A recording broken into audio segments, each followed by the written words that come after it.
L'expert agricole, on éclaire votre champ de décisions brillantes pour des rendements éclatants. Novago,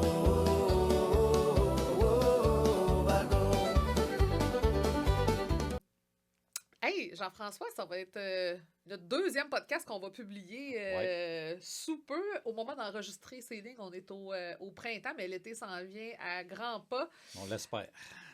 Oui, c'est parti ordinaire. Mais ça peut revirer de bord n'importe quand.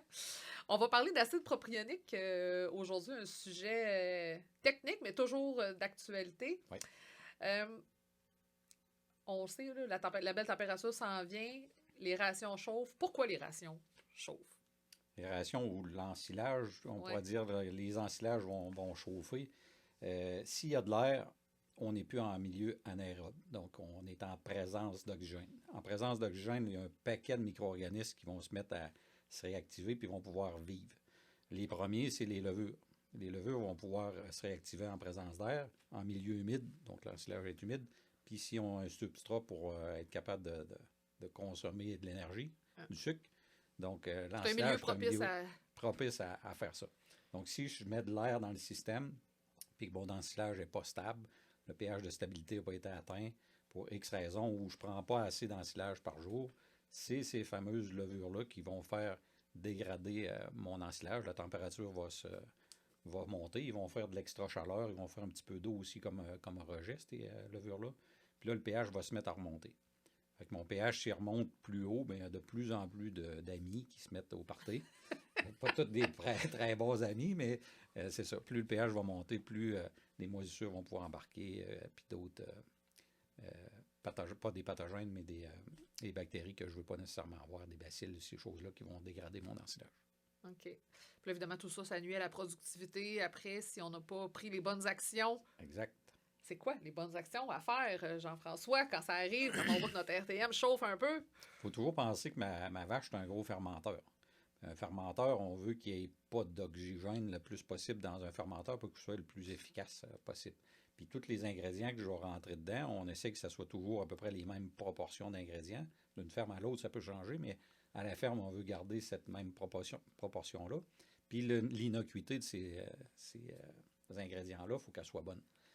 Si l'ensilage est en train de se dégrader, ça veut dire que la valeur en énergie, en sucre, en fibres est en train de diminuer. Donc, cette valeur énergétique-là ou alimentaire-là diminue. L'animal ne pourra pas faire le même lait qu'il faisait hier parce que mon ensilage s'est détérioré de cette façon-là. OK. C'est quoi les solutions? Les solutions, ça passe par solution foin. Hey! On dirait que c'est un nom prédestiné. Ching boom. Solution foin ou plutôt les acides propioniques, c'est les acides qui sont les plus efficaces à inhiber les levures et les moisissures. Donc, inhiber, ce n'est pas tuer, mais c'est de ralentir très fortement leurs activités. Donc, je suis capable de travailler avec l'acide propionique pour être capable de ralentir cette activité de chauffage-là ou de détérioration d'ensilage-là. Puis la vache produit déjà de l'acide propionique dans son rumen. Donc, ce n'est pas dangereux non plus pour elle. Puis c'est une source d'énergie en quelque part pour elle, l'acide propionique. Donc, l'application d'acide dans ces moments-là peut être une très bonne solution.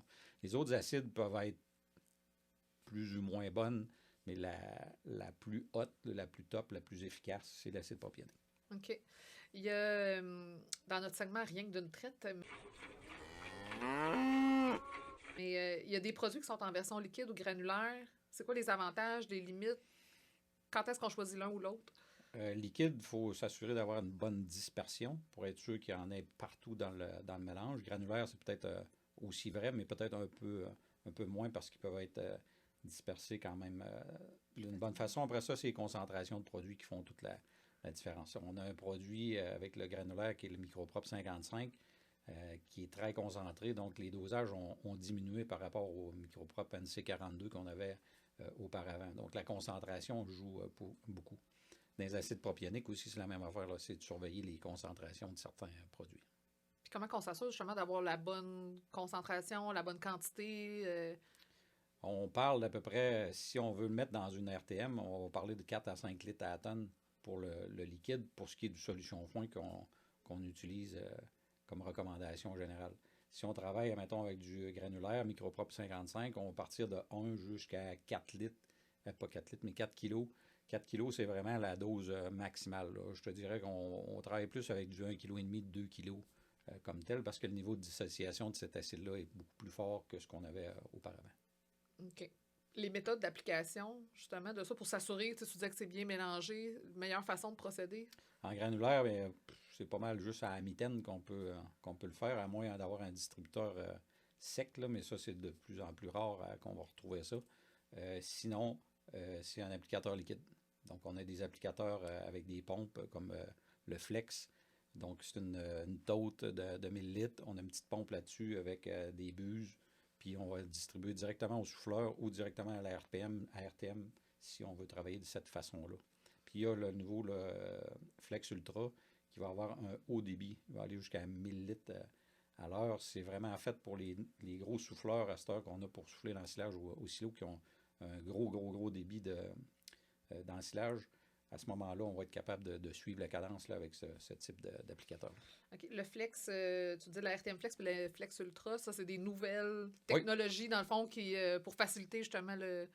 Le Flex, c'est nouveau de l'année passée, un nouvel appareil que AgroBioControl nous fournit. Puis présentement, il y a une promotion sur le coût du Flex, qui est pas mal moins dispendieux que le coût réel. Puis le Ultra est vraiment à 999 là, pour l'été qui s'en vient pour 2026. C'est un investissement qui en vaut la peine? C'est sûr que oui. Au niveau de la RTM, c'est plus simple. J'ai même vu des gars avec une micro-switch qui vont mettre un timer dessus. Donc, tu n'as pas besoin de rester là durant l'application. On est sûr d'avoir une bonne couverture du produit dans la RTM. On a des jets qui vont répartir le produit au lieu que ce soit juste un 5 gallons que je drop dans la RTM. On va avoir une meilleure répartition là, du produit de cette façon-là.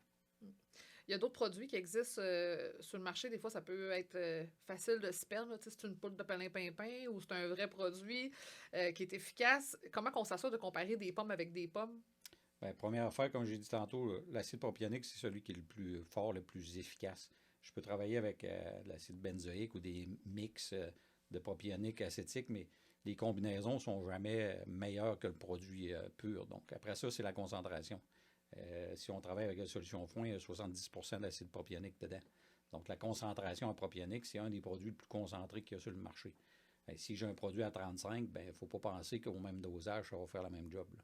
Fait qu'il y a ces deux choses-là qu'il faut connaître. Des outils pour calculer justement le retour sur investissement? Ça vaut-tu la peine des fois de payer un petit peu plus cher pour un produit peut-être un peu plus haut de gamme, mais qui va te donner des meilleurs rendements?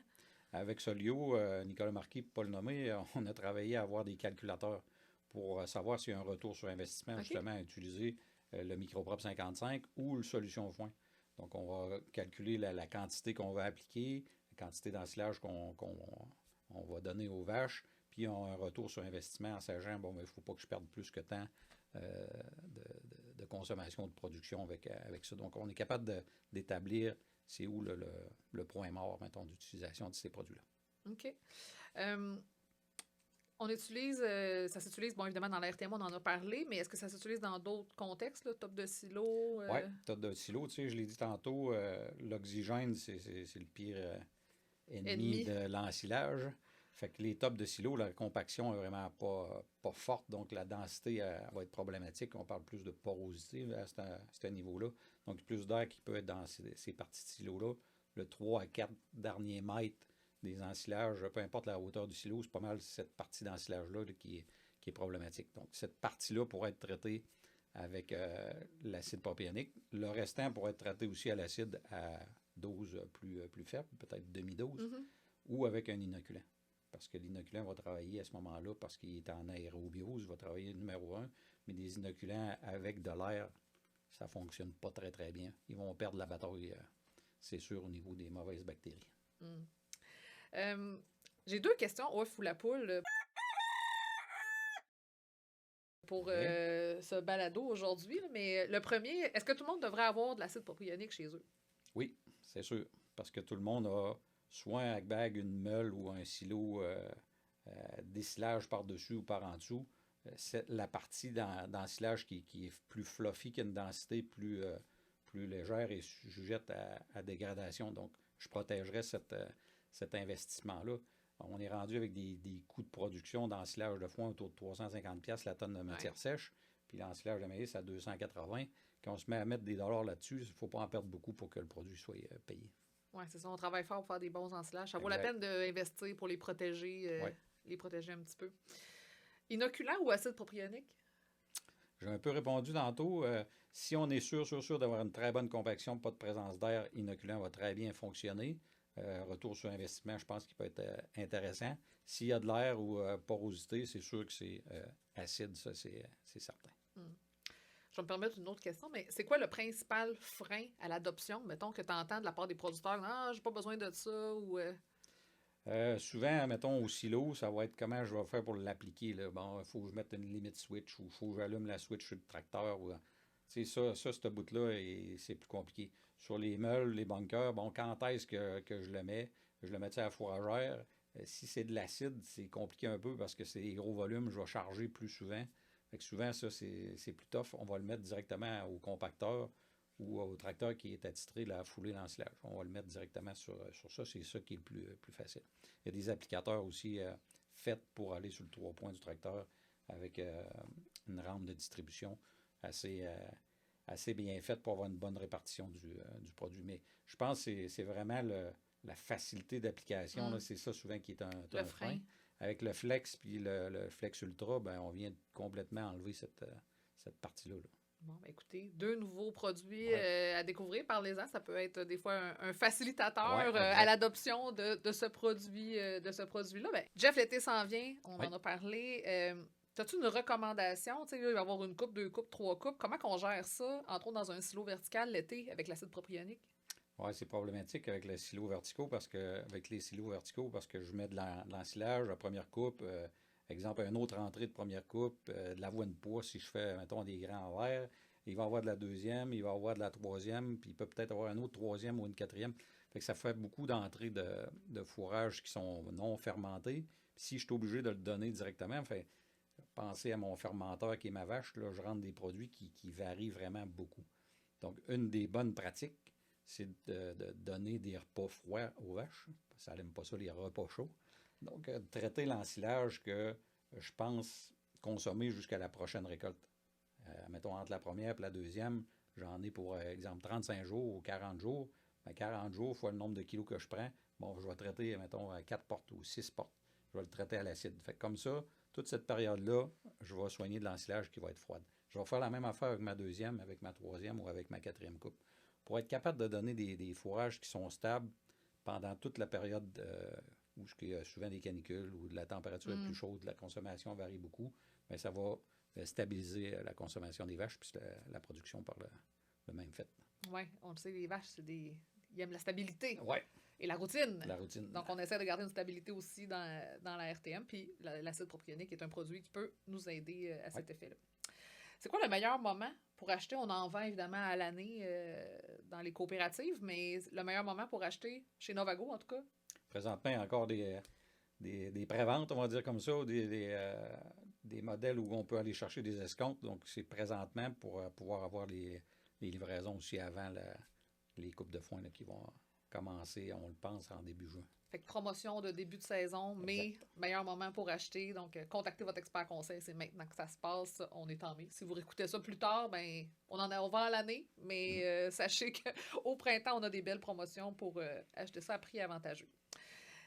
J'achète ça n'importe quand dans l'année, mais l'entreposage, comment on gère ça, l'entreposage? Pour l'acide propionique, il n'y a pas d'enjeu. Ça peut geler, ça va tomber comme en slotch au printemps, ça va redégeler, puis ça va redevenir en solution. La couleur peut-être varier un peu, mais il n'y a pas de problème comparativement, exemple, à des inoculants que je veux qu'ils soient gardés au frigo parce que c'est des êtres vivants quand même là, que j'ai dans un petit pot qui sont desséchés, là, mais je vais avoir un meilleur contrôle de la température que les acides.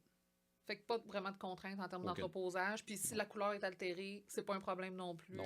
On peut le donner sans problème dans l'alimentation. Écoute, Jeff, c'était une capsule un peu express et claire, mais vraiment toujours super utile. Donc, on se souhaite quand même un bel été avec une belle température.